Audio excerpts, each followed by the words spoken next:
lovely springy, snowy night Just turn everything back that on. we get Full here blast. in South Dakota. And Hannan LaGarry is going to be But going this will turn out first. to. I asked, they told me this about a half hour ago that I was going to be introducing, and I said, well, write down what you want me to say, so. And what I asked you to introduce me as? The grades, top BP, Is that okay? oh, Zato PP, excuse me, Master of Space, Time, and Dimension.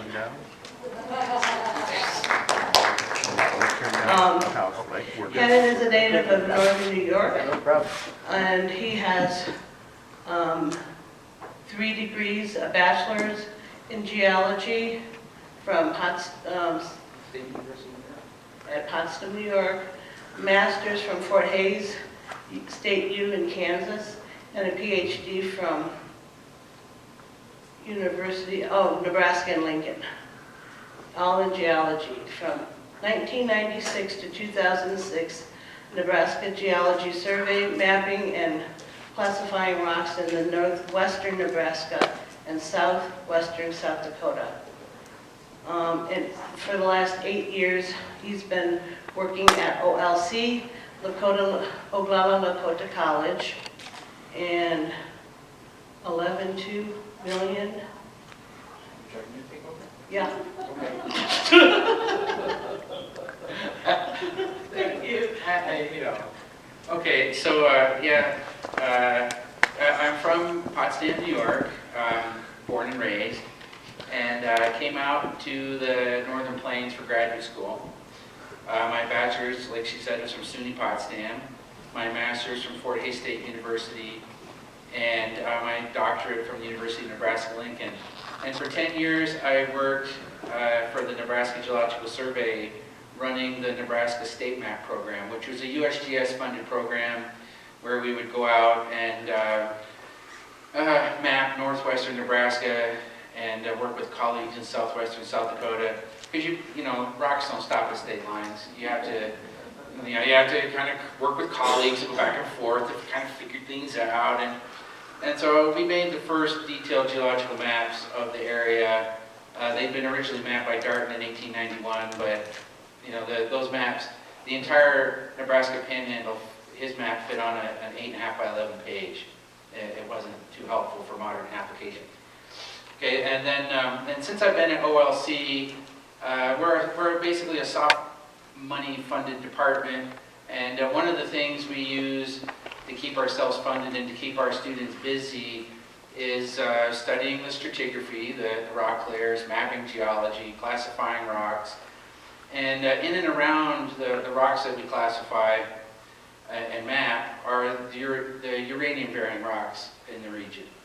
So I was chatting with Lindsay here about, you know, I worked in these rocks for the better part of 15 years, wearing sneakers, shorts, and a t-shirt out mapping geology before we knew it was the uranium ore that Crow Butte mine. You know, and so since those days, I know I send my students out to do it, and they wear all the protective gear. But at OLC, through the South Dakota EPSCoR funding stream, that's the Experimental Program for Stimulating Competitive Research, it's to stimulate use science to stimulate the economy of South Dakota. It involves all 12 undergraduate and research institutions in the state, tribal colleges, the state colleges, the big 3, USD School of Mines, SDSU, and Sanford Labs is also part of that. And you know, over the years, we've accumulated 11 academic and government partners in studying radiation and radionuclides on in the area. And I'm not an engineer, I'm a geologist, and so my emphasis isn't on extracting things and building things and and making money from things. That's and so usually when it comes to things like this, I trust that engineers that do that kind of work do it well, and I don't have any bones to pick with their engineering.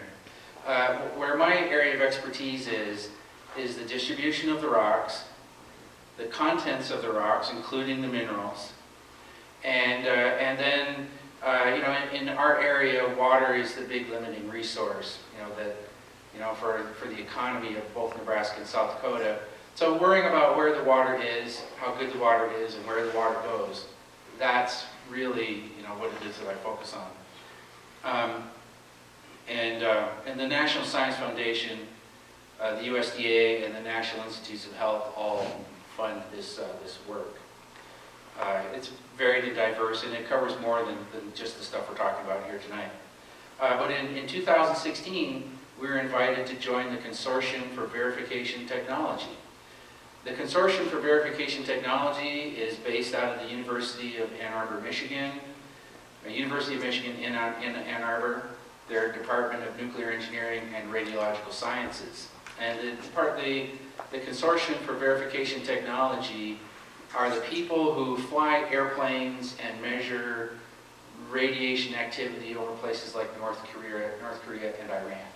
And it's a consortium of 8 mainstream research institutions.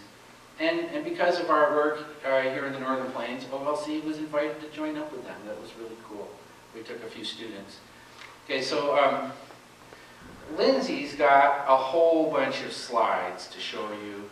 I've been tied up lately with end of the semester college business. I don't have a lot of slides to show you. I'm mostly here to answer questions, but I can talk about my concerns and my expertise, and I've provided 3 expert opinions on the Crow Butte ISL mine and some of the geology issues that pertain to that. I've also offered expert opinions and testified on behalf of the Oglala Sioux tribe and the consolidated interveners against the Dewey Burdock and Powertech. And I always start these opinions by talking about how I'm not anti-nuclear power or anti-uranium. Okay, just in the same way I'm not against a lot of other things. I'm not against cheeseburgers. I'm not against sugary drinks, but if you eat too many cheeseburgers and you drink too many sugary drinks, you'll die. It's the same way with mining, any extractive mining.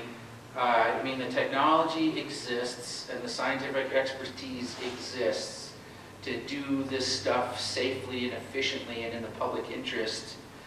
But sometimes that doesn't always happen. And if based on my experience and expertise in geology and 20-some years of studying the geology of the region, if I see something that doesn't look right, I want to poke it and find out, what about that? What about that? What about that? What about that? And in these opinions, what I largely focus on is this issue of confinement. Okay, so in the hearings that are coming up, there are proposed Class 3 and Class 5 injection wells. There's 4 things that are going to be discussed at the upcoming hearings. 2 of them geological and 2 of them cultural. The 2 geological ones are, Class 3 and Class 5 injection wells, and that's one of the things. There's emails that have been floating around with the list of the 4 things, and you've probably all seen them. But the first one is, the EPA wants to hear comments. This will be May 10th here in Hot Springs. The EPA wants to hear comments about the appropriateness of drilling Class 3 or licensing Class 3 and Class 5 injection wells. And then the other geology one is any potential problems that might be associated with that. And so, in testifying in hearings and writing the expert opinions, the chief thing that concerns me as a geologist that's worked here in this region for all these years is the fact that being this close to the Black Hills is an active uplift. I live in Chadron, Nebraska, and about twice a year we get a 3.1 to a 3.5 magnitude earthquake that rattles the entire house. They go on for a minute. We have the White Clay Fault that runs through White Clay, Nebraska. That's about the middle. It goes from White Clay, Nebraska towards Hot Springs, about 2/3 of the way. And then if you go the other way to the southeast, It goes towards Gordon, Nebraska, then loops down and then goes underneath the Ogallala Group rocks. Okay, so there's this big fault there. And the Black Hills are constantly uplifting. Many of you might have felt earthquakes. There's another big fault north of here. It goes along the north side of Badlands National Park under Wall. That's called the Sage Creek Fault. These are active faults. They produce earthquakes. The crust around, the Earth's crust around the Black Hills is always flexing and breaking and cracking. It's brittle. Water that would flow normally over some of these cracks, after a minor earthquake, the crack opens up and water plunges down in there and disappears into the ground. When in 2007, when I first lived in Chadron full-time after leaving the Geological Survey in Nebraska, Chadron Creek, after one of these earthquake events, Chadron Creek, the creek that Chadron gets its municipal water supply from, disappeared overnight. There was a big conference. What happened? Where'd our water go? People were freaking out. We had a town hall meeting. You can find that on the internet if you look for it. It was called Our Water, Our Future. But we went out there and we looked along Chadron Creek, and what we found was that the water was disappearing into a crack in the rock. Right? And this was just before the first of the Crow Butte hearings in 2008. And because we'd done that work locally, the Consolidated, I wasn't associated with the tribe at the time, but the Consolidated Interveners, the little nonprofits and environmental groups, citizens groups in northwestern Nebraska, asked me if I wouldn't write an opinion because, you know, there's cracks in the rock is cracked and flexing all over northwestern Nebraska.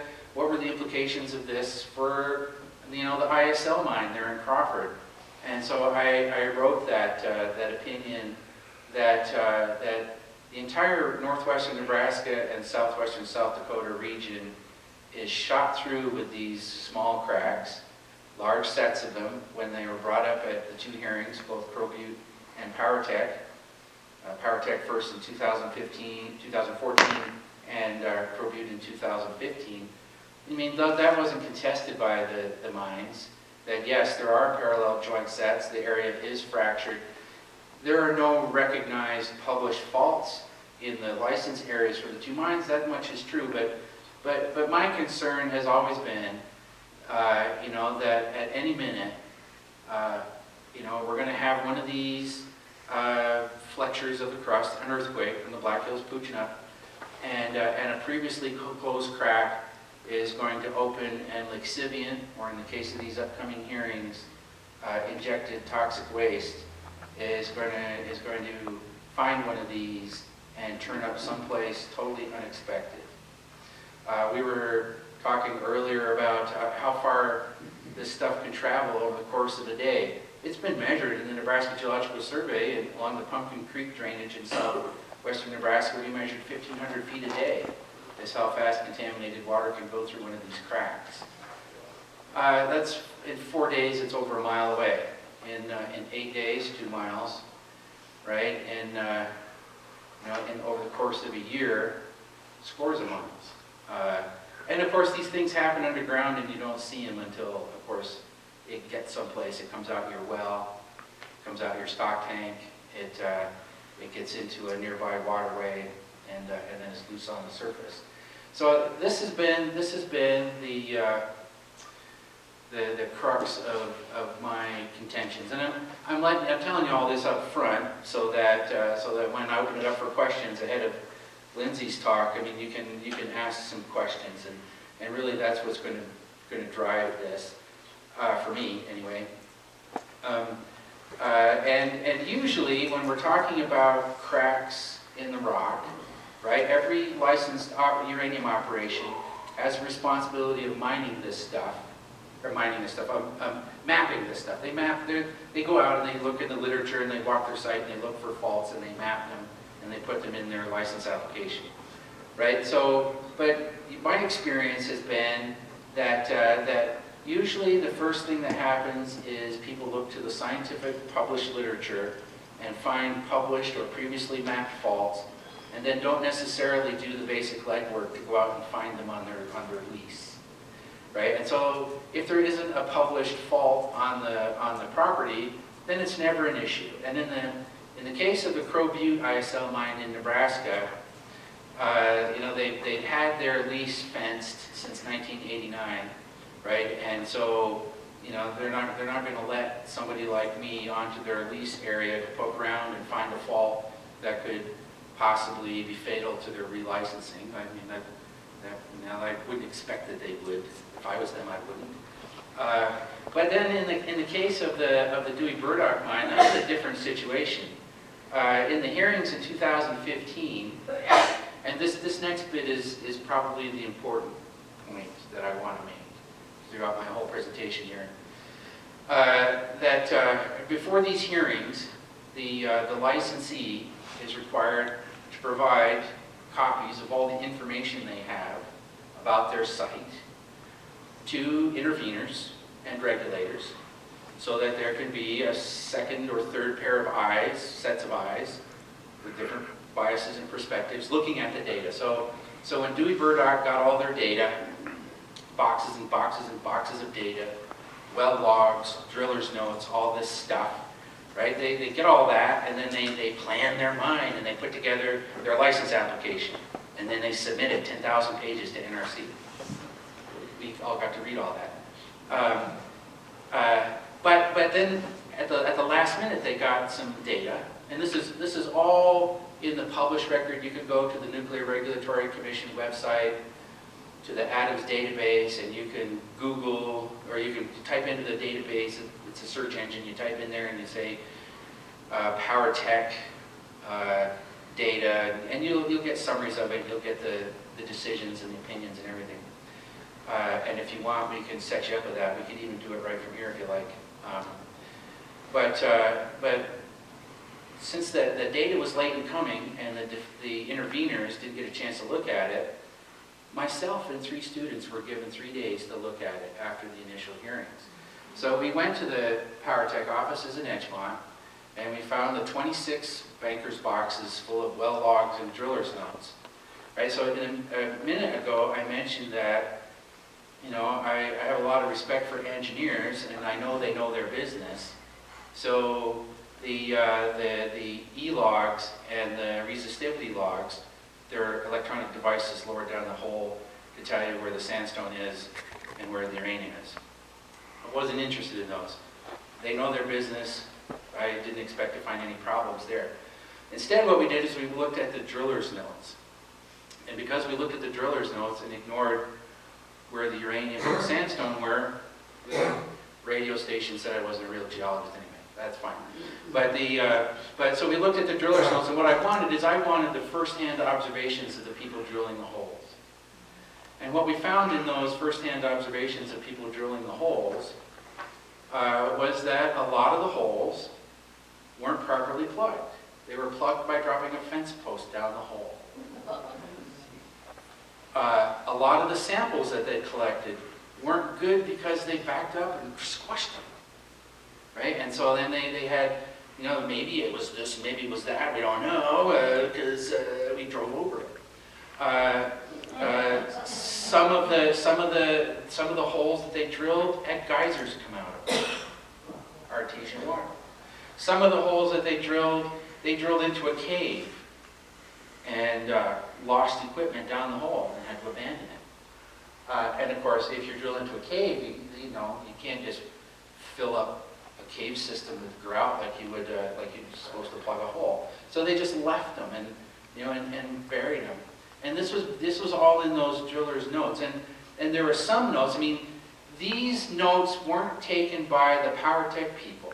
So this is nothing that they did, right? So I don't hold them accountable for any of what we saw. It was all done by the Tennessee Valley Authority and the people who prospected for uranium 20 and 30 years ago. But these were old notes. But I wanted to see, you know, what they had done back in the day, because it was a different world back then. It wasn't as well regulated. Geology wasn't refined. It was done prior to plate tectonics theory, which changes your expectations of what to look for and what to find. You know, and so, you know, I wanted to see that. And most disturbing of all was that some of the records had been redacted, and there were notes saying under things like, under no circumstances tell the landowner about any of this. under no circumstances put this into a report. And so entire drilling locations had like black construction paper taped over them, or they had like a permanent marker, used to black out words, and then they copied it. These weren't originals, these were all copies, right? So I thought to myself, maybe there's bodies buried out there. You know, maybe somebody lost a truck, you know, or a wedding ring, or maybe they lost something important down the, you know, they didn't want anybody to know about it. You know, so we went through these notes and we found a lot of this stuff. It turned out that, you know, that there were, you know, less than 100 of these problems, but there were enough of them. I mean, the devil's in the details, right? So I mean, it's possible that they could have hit a cave that wasn't important, but it's also possible that the one cave they did hit was the tip of the iceberg, and there were a bazillion caves under there, right? So I put this in supplemental testimony. The Atomic Safety and Licensing Board reviewed it, and they added license conditions to the PowerTech permit to ISL 9. They said that there were two license conditions. The first one, there's nobody to talk about the cultural, Native American cultural stuff here to talk about that tonight, as far as I know. Maybe there's somebody out there that knows something that wants to share it. But I would expect it to somebody from the Oglala Sioux Tribe Cultural Affairs Office to come. And if you're out there in the audience, I apologize for missing you. I didn't see you. So I won't comment on one of the license conditions, that a proper cultural survey had yet to be done but wasn't. Okay. The other thing that was upheld was our review of these holes. And the license condition was that PowerTech had to go back, exhume all 7,650 holes, and make sure they were properly plugged. Okay, the PowerTech appealed that to the Atomic Safety and Licensing Board, and the Atomic Safety and Licensing Board upheld it. They said, no, you still have to go and replug these things, check them, make sure they're plugged. Okay, so that problem with the Tennessee Valley Authority's unplugged, redacted cave Artesian drove over the samples stuff. I mean, this is the same site. They're the same holes. A different application. Okay, so in my mind, and some of you may disagree, some of you may agree, in my mind, drilling down and putting down hydrogen peroxide or sodium bicarbonate to transform the uranium sulfides to uranium oxides. Uranium sulfides are black, uranium oxides are yellow. Uranium sulfides stick to the sand grains, uranium oxides let go of the sand grains, and then you pump the yellow stuff out. You pump out yellow cake, that's what they do at ProView, and then you ship it off, and then it's refined for power plants or bombs or whatever it is they do with it. Okay, so, but if you're just going to put down hydrogen peroxide, the stuff that you put on your cuts that foams, or sodium bicarbonate, which you can use in cooking and baking and put in your refrigerator, Arm & Hammer baking soda, you put that in there, and it makes your refrigerator not stinky. I mean, that stuff is relatively harmless, but it frees up uranium that can then get through these unplugged boreholes and through possible caves, and it can get away from containment and go who knows where.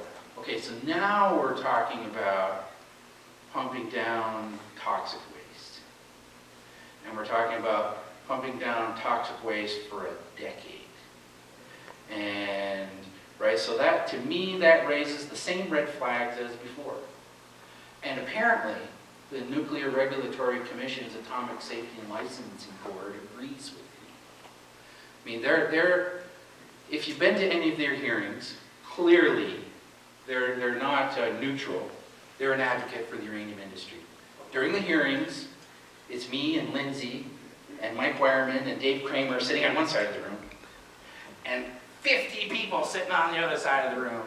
You know, 25 each from the mine and 25 from the Nuclear Regulatory Commission, right? And then the judges in front. So they're even. the uranium industry's best friends, thinks it's a bad idea that these wells have to go back and be capped and plugged.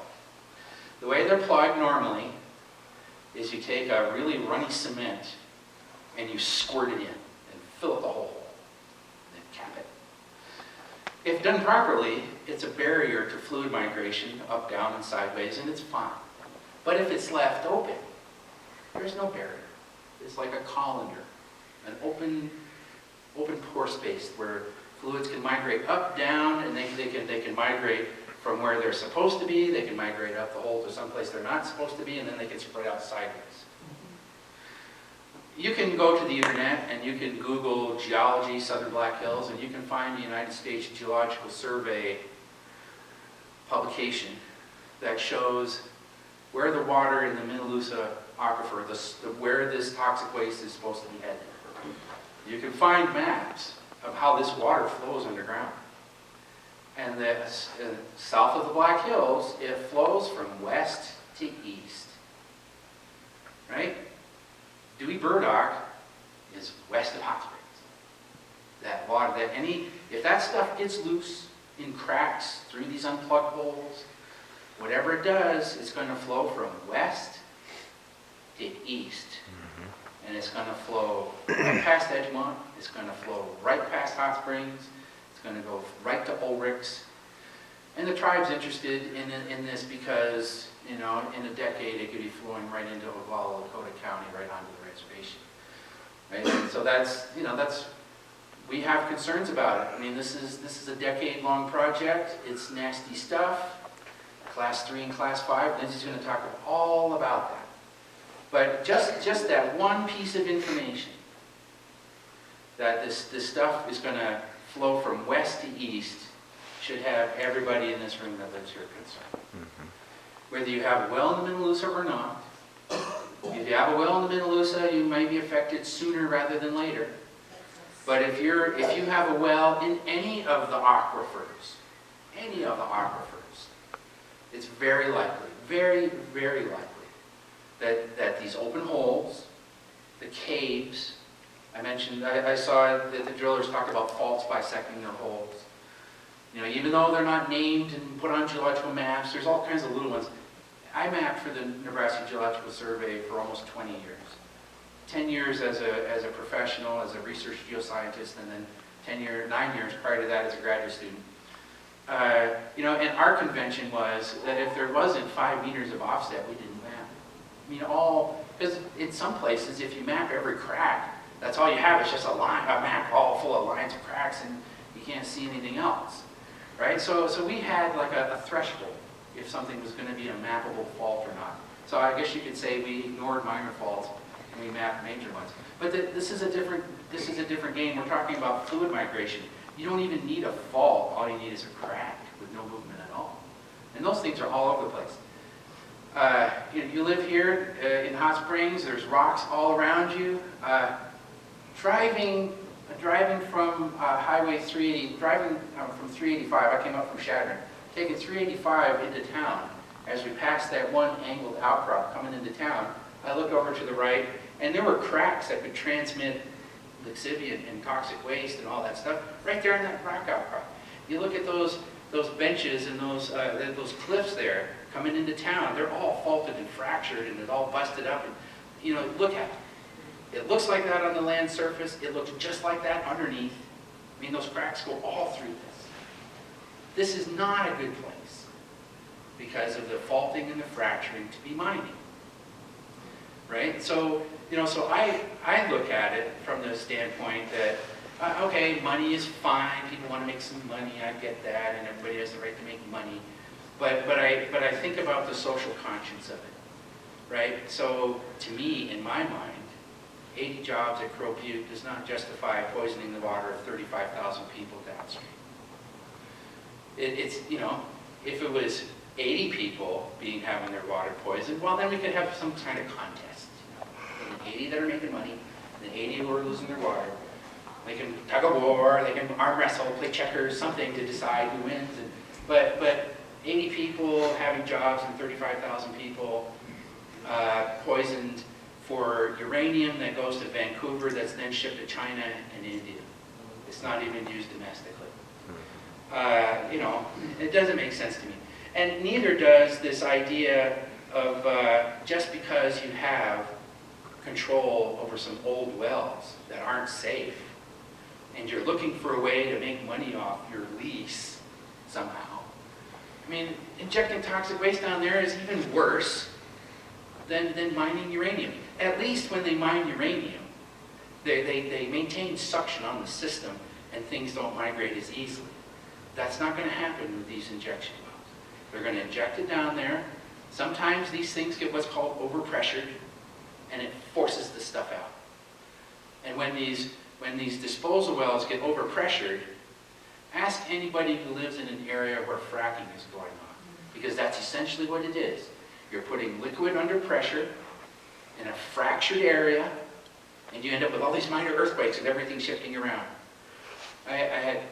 Lindsay was saying, be sure to mention igloo, be sure to mention igloo. Well, you know, it's a secret in some circles and not in others, but there's munitions buried at igloo, nerve agents and chemical weapons and stuff that have been put there and largely forgotten about, at least in official circles. It's all still down there, right? So Oklahoma has all these earthquakes, and they're so bad that they've had to recognize that they exist and that scientists can talk. They were banned from even talking about them for a while, right? So, you know, that kind of a thing is going to repeat here. You're going to get these earthquakes. Things are going to shift around.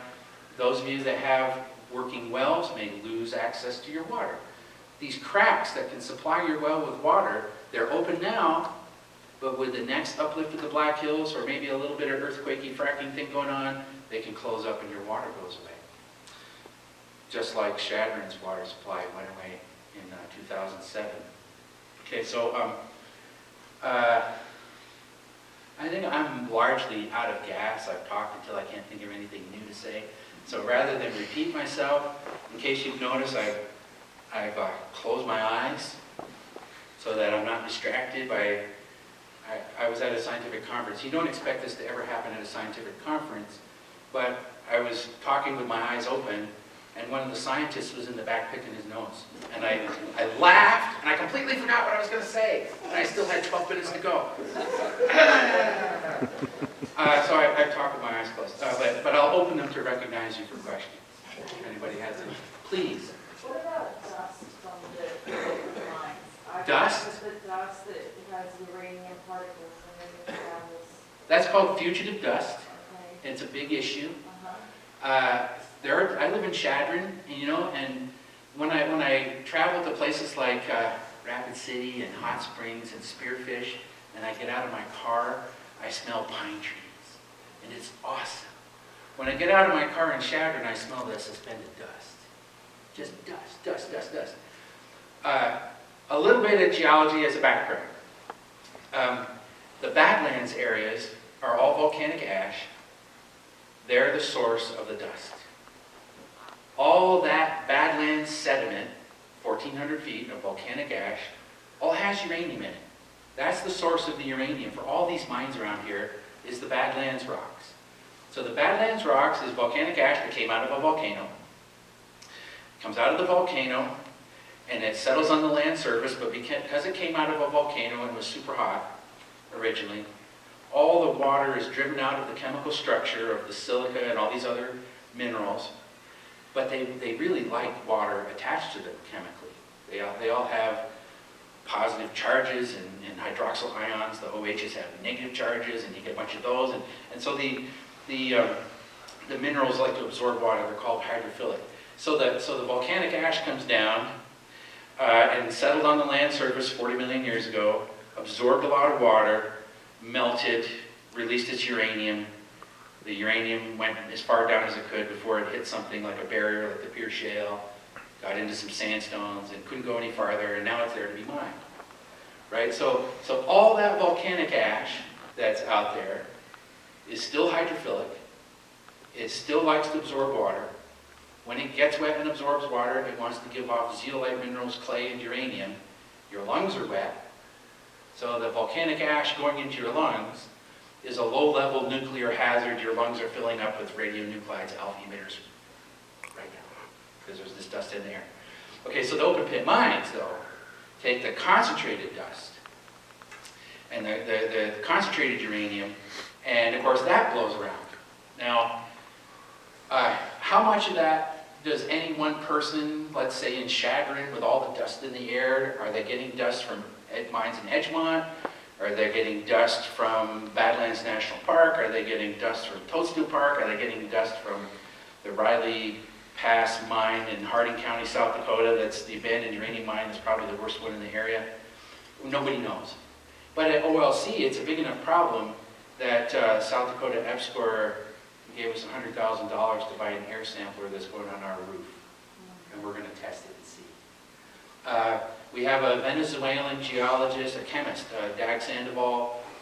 He spent his career in Texas and Puerto Rico studying nuclear fallout. So he's very, very conversant in it. We're going to use inductively coupled mass spectrometry. We're going to use scanning electron microscopy.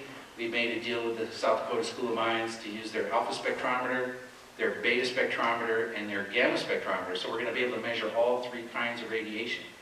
Uranium is an alpha emitter. It's the most dangerous of the radiation. Fortunately, the alpha particles, a proton and a neutron, shot off the nucleus of the atom, only goes about 1 millimeter, and skin will block it, but you don't have anything blocking it inside your body. So if you drink it or breathe it in, alpha emitters, cancer-causing things, the alpha particle hits a cell in the process of division, and boom, cancer. All cancer is cells that have lost the ability to stop dividing. So, these alpha particles hit dividing cells all the time, and people get rare cancers. He knows all about all that stuff, and that's what we're going to do. We've got a graduate student from the School of Mines working on it. We're going to put the, there's been some studies of wind done, and Oglala, Lakota County is right under the jet stream. The wind blows from northwest to southeast right over it. And so we're going to put the tallest building on the reservation, we're going to put this air sampler up there, and we're going to sample a week at a time onto sticky paper. And we'll get, we should get the first data by the end of the summer. The contraption is just now on the roof. We were clued into it when Defenders of the Black Hills came to us and said, the U.S. Army is going to have maneuvers by red shirt. And we had shared with them information we had that the uranium ore that they mine at Crow Butte is right at the land surface at Red Shirt. When you're walking around on the canyon rim along the edge of Battle Creek between Hermosa and Red Shirt, you're walking on the uranium ore. And so they would have had a camp, they would have had helicopters, they would have had guys running around and trucks and dust and dust and dust and dust blowing right across the center of the reservation. Right, and so then that's when we wrote the grant to get the air sampler. At that time, we'd already done the, I think that was 2012. We hadn't actually even done Power Tech yet. That was 2014. Probing was 2015. So this was even before these interventions even started. We started the process of getting that contraption. But that's the way it is for academics. If you want to study something, you have to plan 5 years ahead. You write a grant, which takes a year. It takes a year to make a decision. Then it takes a year for the funding to come online. And then sometimes your college assigns you to other duties and you can't spend the money. And then finally you can get it, and it goes up on the roof, and and 5 years have passed. And that's how it was with the air sampler. Okay, so to make a long story short, yeah, dust is a huge problem, but nobody knows how bad. I recommend that just because it's all volcanic ash, and all this volcanic ash has uranium in it, and because your lungs are wet and the ash will dissolve in your lungs and release the uranium, I think we ought to have like dust days, and kids don't go to school on dust days, like a snow day.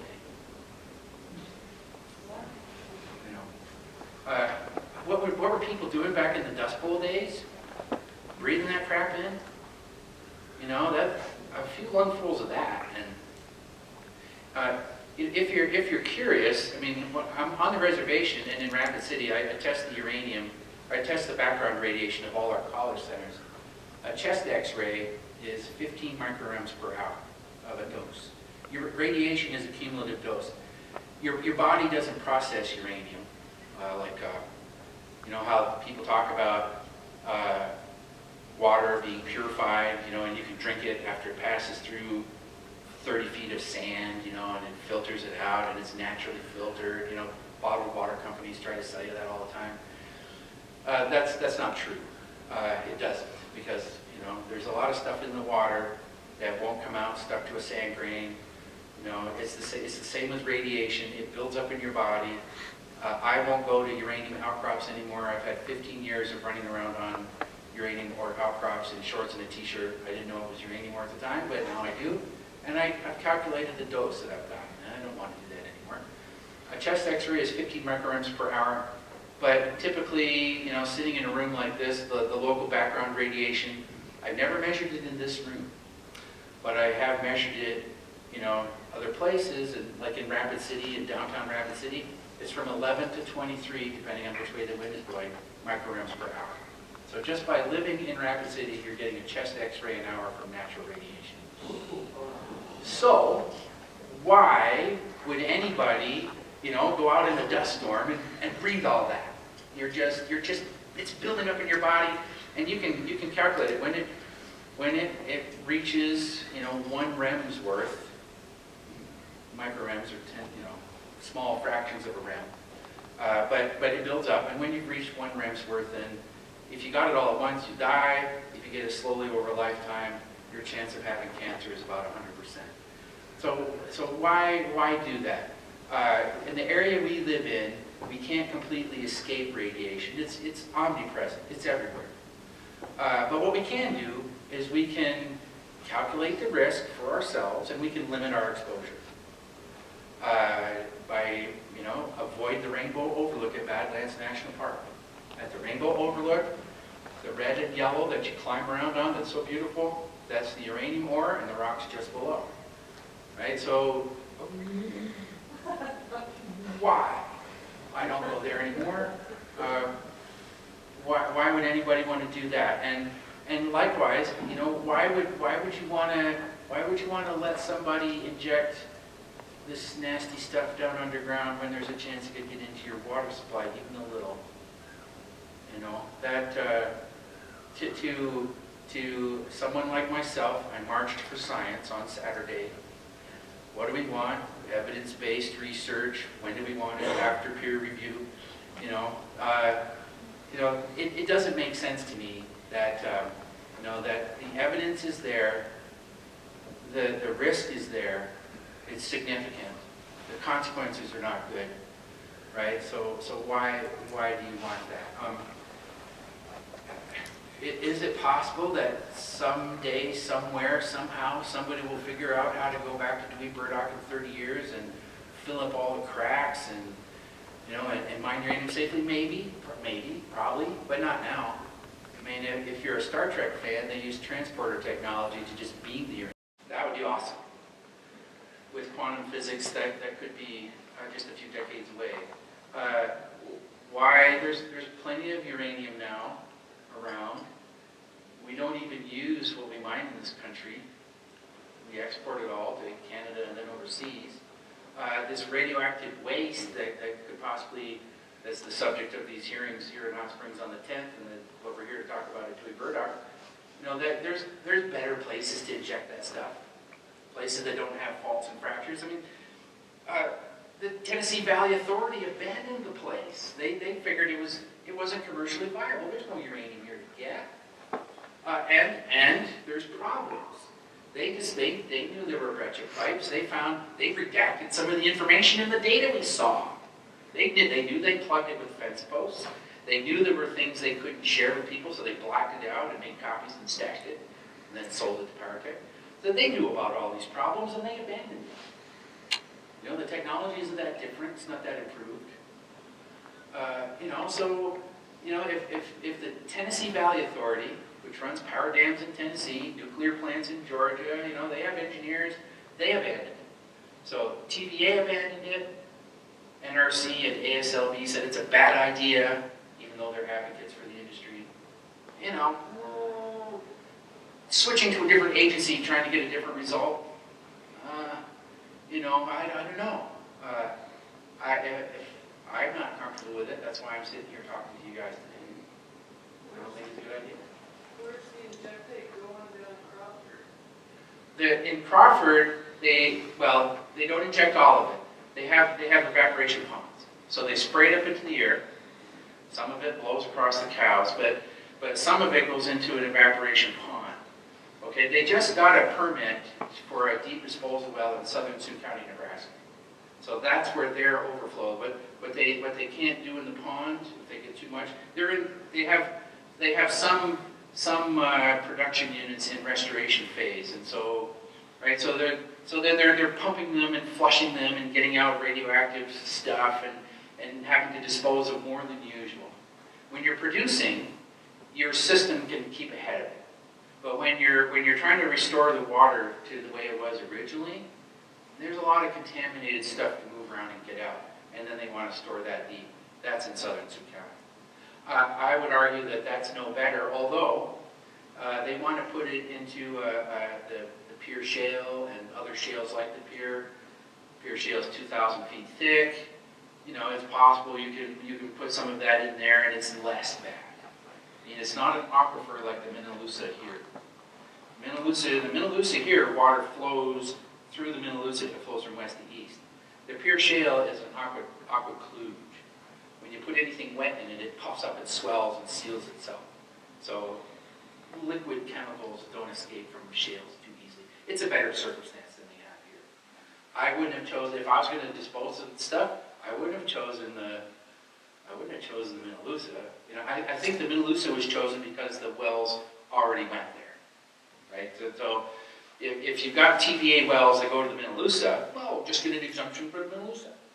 You know, that's as far as you have to go. You don't have to drill another 3,000 feet to find a good shale. There's a medical disposal vault in the Pierre Shale between Chadron and Ulrichs, and how that works is you take your X-ray plates and you take them to this vault, and it goes in an elevator, and they go 1,000 feet down in the Pierre Shale, and they stash it into a shielded vault. You know, and then when that's full, they'll find another similar place in the Pierre Shale to do that. That's less bad, but you know, the Minnelusa would have been my first choice. The holes they drilled at Dewey Burdock were into porous sandstones. The uranium that they want to ISL mine is in the pores, between the grains. So like when you have an aquifer with water in it, the water is between the grains and the pores too. But if the water is saturated with uranium, it comes out as a crust, a lining, right? And so by mining uranium out of these sandstones, it has to be porous, or the process doesn't work. It has to be an aquifer, or the process doesn't really work. I wouldn't put waste of any kind down in there. You know, and in the situation with the fracking and the earthquakes, it doesn't matter what kind of waste it is. But the issue with the fracking, part of it is that, you know, you've seen it on the news, I'm sure, where, you know, they frack an area, and the stuff they use to crack the rock and dissolve the oil so they can suck the oil out, it's a volatile organic solvent, and it gets into the groundwater. And so then when you turn on your tap, you can ignite your tap water and it burns. You know, that's one of the challenges with these injection wells all over, just like it is with fracking, is that what goes into the hole is proprietary. They don't have to release the details to the public. So it might be salt water. It might be lixiviant from another uranium mine. It might be an organic solvent from some other process. It might be oil field waste. The class 3 permits for these deep disposal wells, it's usually for uranium mine waste. Uranium mine waste has 26 toxic heavy metals in it. I mean, that's all in the stuff for Pro-Butte. Robert Warren and Richard Abitz, two expert witnesses from bygone days, both provided opinions on that and analyses of the water. You know, and uranium is one of those minerals that has a lot of daughter products and associated minerals with it, and it becomes a soup. You know, and at Crowbutte, they spray it into this pond, they roll up the plastic lining after it's dried out, and they dispose of the lining, and they put pressure on, and the process starts again. With these injection wells, it goes down there, and it goes down there, and it goes down there, and it stays down there, and it goes down there. More questions? I expect somebody to jump up and say, we're all going to die. I got a question for Sure. you. Is there any correlation between the fact of, the pollution, not only the water, but the air, and what's happened physically to individuals, in this geographical region, specifically the reservation? I mentioned cancer. There's more rare cancers around than I've ever seen. Yeah. Cosmic rays from the sun produce its radiation. It produces a background level of cancer like you would find anywhere in the world. But, you know, you go to places, not just the reservation. When I went up to Hardin County to Ludlow, South Dakota, where there was an abandoned uranium mine 2/10 of a mile from the elementary school playground, and some students from the University of Ann Arbor, Michigan, when we joined the Consortium for Verification Technology last year, 3 students and I with a Geiger counter recorded 1,776 microbarr per hour. It was me on one side getting scrubbed for radiation. It was the 3 young women on the other side getting scrubbed for radiation. With 15 minutes of exposure, 21 of 29 people over the age of 50 had brain cancer. All of them non-native. All of them wondering, who do we turn to? They tried the Forest Service that manages the Riley Pass mine. Got no help there. They tried the School of Mines. They said, oh, well, we'll write a grant, we'll study it. You know, so instead they contacted Defenders of the Black Hills, and Defenders of the Black Hills got a documentary film crew, and we all went out there. I did all this on the documentary film, not the getting scrubbed part, but the freaking out over the radiation part. You can go on YouTube, and you can Google uranium cowboy, and you can get some of our Pine Ridge Reservation community members dressed in the silver EPA protection suits wearing cowboy hats. Just go to YouTube and type in uranium cowboy. And 3 videos will come up. When we first told them 1,776 micrograms per hour, they didn't believe us. So they went out with Geiger counters and they demonstrated it for themselves. And they couldn't believe it, it's true. And I was in shorts and a sweater. But they were in their full suit. So, I mean, there's the brain cancer in Hardin County, there's the blood and bone and different cancers on Pine Ridge. Renal failure is really common. Pancreatic cancer and pancreatic damage is really common. Crawford, Nebraska is Nebraska's only cancer cluster. And you can find this on the Nebraska Department of Health on their website. And it's pancreatic cancer. And so what these alpha particles, these alpha emitters do is they get into your bloodstream. And then as your kidneys filter your blood and extract the uric acid which you pee out, and the extra salt which you pee out, and the extra water which you pee out, the uranium gets into the tubes in the kidneys, and these alpha particles go off there, and they damage the tissue. You don't feel it because you don't have nerves there. Scars it up. It scars the tubes in your kidneys. It scars the tubes in your pancreas. Sometimes it becomes cancerous. But what happens when you compromise the pancreas's ability to provide insulin? You get diabetes, right? And I once approached the Native American Research Center for Health, based out of Rapid City, with these concerns, and I said, no, we can't do it. It's too difficult medically to prove that that's what's going on. But then a Native American Research Center for Health in Seattle, Washington said, yeah, send your student out to us. We study renal failure. We study pancreatic damage. It's really likely that alpha emitters can damage your pancreas and be a cause of adult-acquired diabetes. You know, so the area has never had an epidemiologist do formal studies. I think that would be the most awesome thing to do. It would mean mining the records of the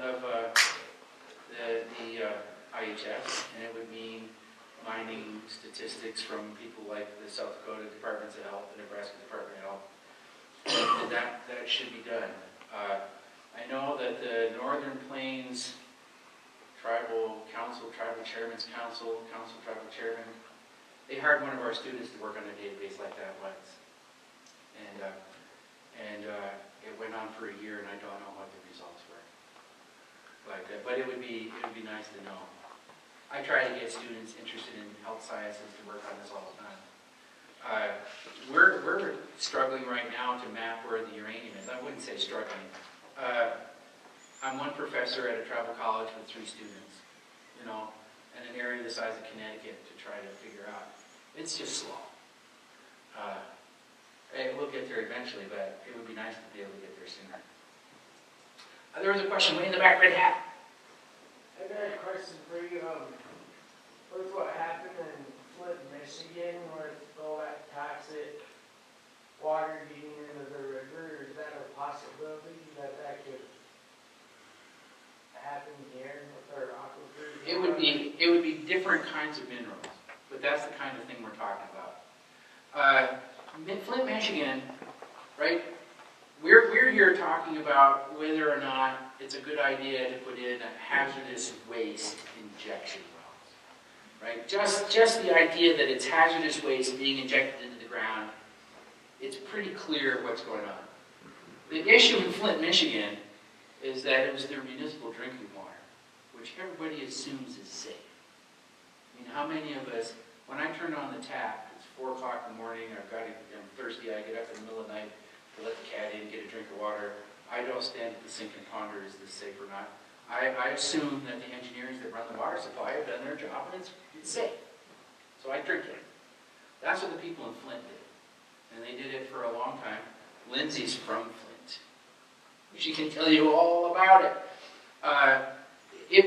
It could have similar consequences. The long-term consumption of these heavy metals, cancer, kidney failure, adult onset diabetes, birth defects, pregnant women getting alpha emitters in their bodies. There's on the reservation. I'm glad you brought up the question about the reservation. But alpha emitters go after, you know, when they're in a pregnant woman's body and they're circulating through her bloodstream, through the bloodstream of a fetus. You know, one of the common birth defects is malformed fingers and toes.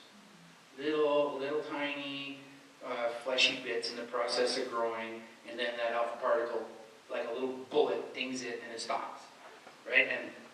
And so commonly, you know, kids born, kids gestated in areas that have this kind of toxicity in the water have a short pinky.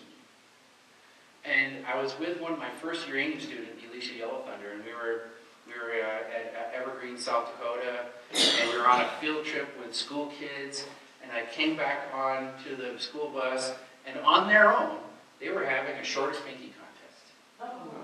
Who has the shortest pinky? You know, and it made Elisha cry because she just read the contaminant encyclopedia that explained that that's the most common birth defect, is to have stunted fingers and toes or missing earlobes. You know, and her daughter was born without an anus, was born without a vagina, was born with 1 kidney, and the kidney she did have looked like a bunch of grapes instead of a single kidney. It was a bunch of grape kidneys, and her heart's on the wrong side of her chest, right? And so it was really personal for her.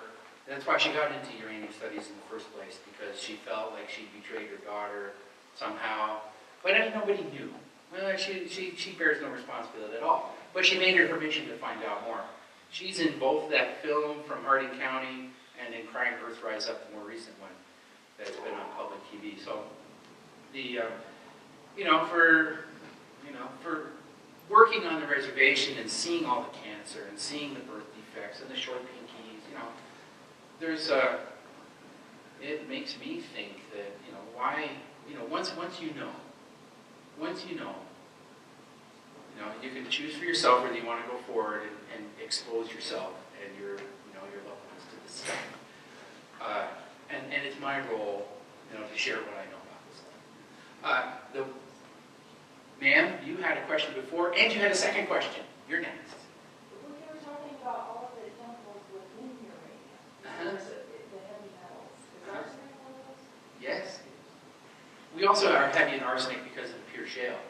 The pure shale is 2,000 feet thick. It was seafloor.